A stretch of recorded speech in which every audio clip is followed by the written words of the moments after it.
नमस्ते। आज का हमारा विषय एक बहुत ही गहरे सवाल से जुड़ा है। क्या एक ऐसा शरीर जो हिल-डुल नहीं सकता, उसमें भी इच्छाएं हो सकती हैं? आज हम एक सोर्स आर्टिकल को समझने की कोशिश करेंगे जो स्टीफन हॉकिंग की जिंदगी को एक अलग ही नजरिए से देखता है, मानव मनोविज्ञान और सामाजिक नियमों के लेंस से। तो चलिए देखते हैं कि ये पूरा मामला है क्या। सबसे पहले हम हॉकिंग की कहानी से शुरू करेंगे, फिर देखेंगे कि ये आर्टिकल इच्छाओं के विज्ञान के बारे में क्या कहता है और आखिर में ये कैसे धर्म और आज की दुनिया के बारे में कुछ बड़े दावे करता है। तो शुरुआत होती है स्टीवन हॉकिंग से, एक ऐसा नाम जिसे हम सब जानते हैं, एक ऐसा इंसान जिसका दिमाग तो ब्रह्मांड की सैर करता था पर शरीर एक व्हीलचेयर में कैद था। ये सोर्स आर्टिकल अपनी बात की शुरुआत इसी दमदार तस्वीर से करता है। और ये टाइमलाइन देखिए, हॉकिंग की जिंदगी चुनौतियों और कामयाबियों का एक कमाल का सफर थी। एएलएस जैसी बीमारी का पता चलने से लेकर उनकी बेस्ट सेलर किताबों तक उन्होंने हर मुश्किल को पार किया।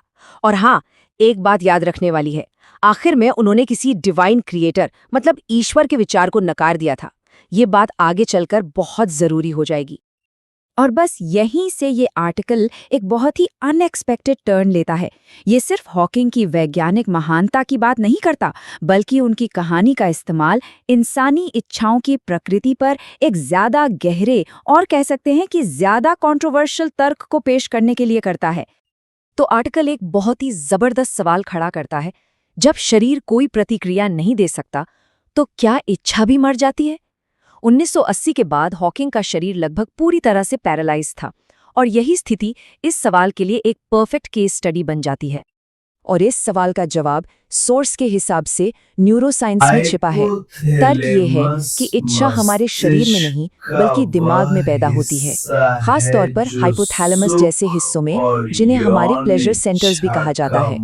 और आर्टिकल के मुताबिक हॉकिंग के ये सेंटर्स बिल्कुल ठीक से काम कर रहे थे। तो ये है आर्टिकल का सबसे बड़ा और अहम दावा कि स्टीफन हॉकिंग की जिंदगी इस बात का सबूत है कि पुरुषों में इच्छा शारीरिक नहीं बल्कि दिमागी और विजुअल होती है।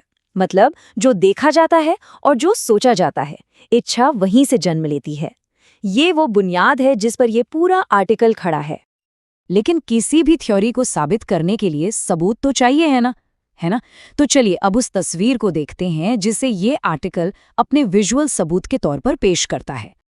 बात है साल 2006 की, एक साइंस कॉन्फ्रेंस की। और कमाल की बात यह है कि ये आर्टिकल अपना पूरा तर्क हॉकिंग की सिर्फ एक तस्वीर पर टिका देता है, जो इसी इवेंट में ली गई थी। दावा ये है कि ये एक अकेली तस्वीर ही सब कुछ साबित कर देती है। ये जो कोट है, ये आर्टिकल के तर्क का दिल है। जब तक मस्तिष्क स्वस्थ है, इच्छा बनी रहती है, जिसे दृष्टि, कल्पना या निकटता से संतुष्ट किया जाता है। सीधे शब्दों में कहें तो आर्टिकल ये कह रहा है कि हॉकिंग जिस तरह देख रहे थे वही उनकी अंदरूनी बायोलॉजिकल इच्छा का सबूत था। तो ठीक है, अगर मान ले कि पुरुषों की इच्छा एक बायोलॉजिकल सच है, जैसा कि ये आर्टिकल कहता है, तो समाज इसे कंट्रोल कैसे करता है? इसका समाधान खोजने के लिए ये आर्टिकल एक बहुत ही अनएक्सपेक्टेड जगह जाता है, पारंपरिक धर्म। और यहाँ एक बहुत ही दिलचस्प मोड़ आता है। ये आर्टिकल हिंदू और इस्लामी सामाजिक नियमों को सिर्फ नैतिक आदेश नहीं मानता, बल्कि उन्हें पुरुष इच्छा की इस जैविक सच्चाई से निपटने के लिए वैज्ञानिक रूप से बनाए गए सिस्टम के तौर पर पेश करता है। जैसे कि ऋग्वेद से ये कोट देखिए, नीचे देखो ऊपर नहीं। आर्टिकल का तर्क है कि ये सिर्फ कविता नहीं, ये साइकोलॉजी है, एक ऐसा प्राचीन सामाजिक तरीका जो पुरुषों के विजुअल नेचर को मैनेज करने के लिए बनाया गया था। ठीक इसी तरह जब एक हदीस में ये कहा जाता है कि जब कोई औरत और मर्द अकेले होते हैं तो वहां तीसरा शैतान होता है, तो ये आर्टिकल इसकी व्याख्या किसी अलौकिक शक्ति के तौर पर नहीं बल्कि बायोलॉजिकल तौर पर करता है। यहाँ शैतान का मतलब है अनियंत्रित इच्छा। और ये सब हमें इस आर्टिकल के आखिरी और शायद सबसे ज्यादा प्रोवोकेटिव निष्कर्ष पर ले आता है, आज की मॉडर्न दुनिया और हमारी अपनी बायोलॉजी के बीच की टक्कर। तो निचोड़ ये है कि आर्टिकल के हिसाब से जो पारंपरिक नियम हमें पुराने लगते हैं, वो असल में समाज को बचाए रखने के लिए ज़रूरी सेफ्टी मैकेनिज्म है।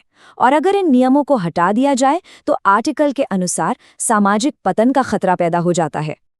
तो आखिर में ये लेख हमें एक बहुत बड़े सवाल के साथ छोड़ जाता है। क्या आज का आधुनिक समाज हमारी अपनी जैविक सच्चाई के साथ एक लड़ाई लड़ रहा है? ये एक ऐसा सवाल है जो हमें तरक्की, परंपरा और इंसान होने के असल मतलब के बारे में दोबारा सोचने पर मजबूर करता है।